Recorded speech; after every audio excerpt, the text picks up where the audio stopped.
জেনপাস Yuji 2026-এর government কলেজে prediction চাইছিলে, তো অলরেডি গভর্নমেন্ট কলেজ কত র্যাঙ্কের মধ্যে আসতে পারে বা কিরকম স্কোরের মধ্যে আসতে পারে সেই সমস্ত জিনিসপত্র নিয়ে আজকে চলে এসেছি তোমাদের এই ভিডিওতে পিডব্লিউ বাংলা নিট অ্যান্ড জেনপাস চ্যানেলে।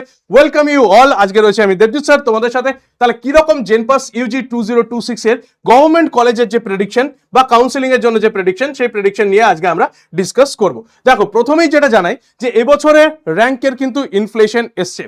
আর একটা আমাদের কাছে গুড নিউজ যেটা রয়েছে সেটা হচ্ছে কি না, আমাদের 10% যে সিটের রিজার্ভেশন কিন্তু বেড়েছে, মানে জেনারেলে 10% সিট কিন্তু বেড়ে গেছে। যেটা 17% ওবিসি ছিল সেখান থেকে কিন্তু এখন 7% ওবিসিতে আমাদের কাছে চলে এসছে। ঠিক আছে, এবছরের যে র্যাঙ্কটা দেখা যাচ্ছে সেখানে সেফ স্কোর রয়েছে আমাদের কাছে, সেফ জোন 48 থেকে 50 যাদের কাছে রয়েছে, বা বলতে গেলে জিএমআর 3300-র কাছাকাছি যাদের রয়েছে তারা কিন্তু সেফ জোনের মধ্যে রয়েছে। টপ টায়ার পেয়ে যাবে 65+ যাদের স্কোর রয়েছে তাদের জন্য। অটোমেটিক্যালি বুঝতে পারছো কম্পিটিশন আরো বাড়ছে, কম্পিটিশন হার্ড হচ্ছে। তো সেই কারণের জন্য আমরা এখানে দেখতে পাচ্ছি যে আমাদের ধীরে ধীরে র্যাঙ্কও কিন্তু বাড়ছে। তো অটোমেটিক্যালি যা যা জিনিসপত্র দরকার সেগুলো কিন্তু তোমরা কাউন্সিলিং এর জন্য রেডি করতে থাকবে। এবারে আসি যেটা, সেটা হচ্ছে বিএসসি নার্সিং এর জন্য।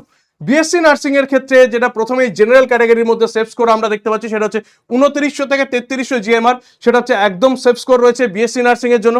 নেক্সট রয়েছে কত 3800 থেকে 4500 জিএমআর, না কাদের ক্ষেত্রে না ওবিসিদের ক্ষেত্রে। এসসিদের ক্ষেত্রে 5500 মানে 5500 থেকে 6100 জিএমআর এসসিদের ক্ষেত্রে আমার সেফ স্কোর। ইডব্লিউএস এর ক্ষেত্রে 5600 থেকে 6500 জিএমআর হচ্ছে আমাদের কাছে সেফ স্কোর। আর এসটিদের ক্ষেত্রে 17000 থেকে 19000 কিন্তু আমাদের সেফ স্কোর দেখতে পাচ্ছি। ওকে, পিডব্লিউডি ক্যাটাগরির ক্ষেত্রে আমরা প্রায় 24000 জিএমআর পর্যন্ত কিন্তু আমরা সেফ স্কোর দেখতে পেতে পারি। ক্লিয়ার? ওকে, বেশ।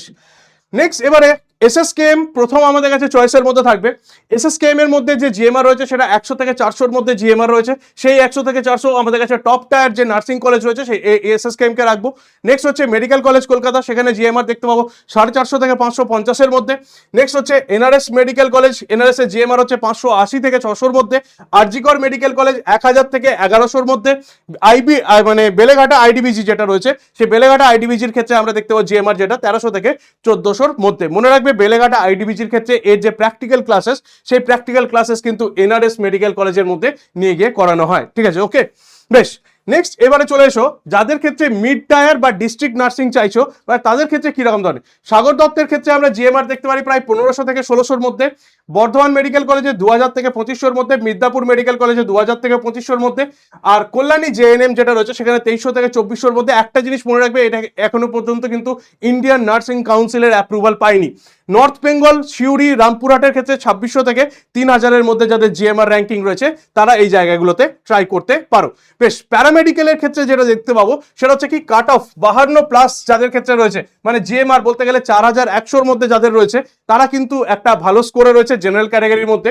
ওবিসিদের ক্ষেত্রে 49+, এসসিদের ক্ষেত্রে 43+, ইডব্লিউএস এর ক্ষেত্রে 41+, আর এসটিদের ক্ষেত্রে 35 মার্কস প্লাস। এই যে জায়গাটা রয়েছে সে তারা আরামসে গভর্নমেন্টের একটা প্যারামেডিক্যাল কোর্সেসে ভর্তি হয়ে যেতে পারবে ভালো কলেজে।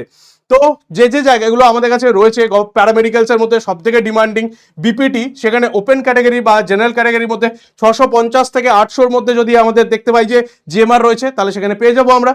বিএমএলটি সেখানে 1600 থেকে 1800-র মধ্যে যদি আমরা দেখতে পাই জেনারেল ক্যাটাগরি বা জেনারেল মেরিট র্যাঙ্ক যেটা রয়েছে সেখানে যদি থাকে তাহলে আমরা বিএমএলটি পেয়ে যাব।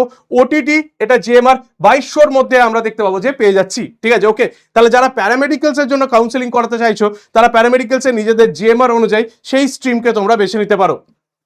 ঠিক আছে, এরপরে যদি এগিয়ে যাই তাহলে দেখতে পাবো কি না আমাদের রেজিস্ট্রেশন প্রসেস রয়েছে। তো অলরেডি তোমাদের সাথে আমি রেজিস্ট্রেশন প্রসেসটা শেয়ার করে দিয়েছি, তো দেখতে পেয়ে যাবে তোমাদের কাছে ভিডিও চলে আসবে যে রেজিস্ট্রেশন প্রসেস, রাউন্ডের অ্যালটমেন্ট, রাউন্ড 2 অ্যান্ড রাউন্ড 3 এর অ্যালটমেন্ট, মপ আপ রাউন্ডে কেমন করে যেতে হয় সমস্ত জিনিসপত্র আমরা দেখতে পেয়ে যাবো ওখানে। ঠিক আছে, ওকে, বেশ। সব থেকে বড় যে ভুলটা সেই ভুলটাকে আগে মনে রাখবে যে যদি তোমার ফার্স্ট রাউন্ডের মধ্যে যে কলেজের মধ্যে অটোমেটিক্যালি সিলেক্ট হচ্ছে সেই কলেজে যেন তুমি ডেফিনেটলি ফিজিক্যাল ভেরিফিকেশন করবে। দূরে হোক কলেজ যেখানেই থাকুক না কেন, ফিজিক্যাল ভেরিফিকেশন কমপ্লিট না করলে কিন্তু তোমার রেজিস্ট্রেশন ক্যান্সেল হয়ে যেতে পারে বা পরবর্তী রাউন্ডে তুমি আপগ্রেড করাতে পারবে না। ঠিক আছে, ওকে, বেশ। তাহলে এই হচ্ছে আমার প্রফেশনাল কি কি জিনিসপত্র রেডি করতে হবে। Professional seat allotment letter, rank card, 10th-এর মার্কশিট, 12-এর marksheet, domicile certificate, medical fitness certificate, SC ST OBC, EWS and PWD যে সার্টিফিকেট রয়েছে সেই সমস্ত সার্টিফিকেটগুলোকে আমাদের রেডি করতে হবে। ঠিক আছে, ওকে, বোঝা গেল।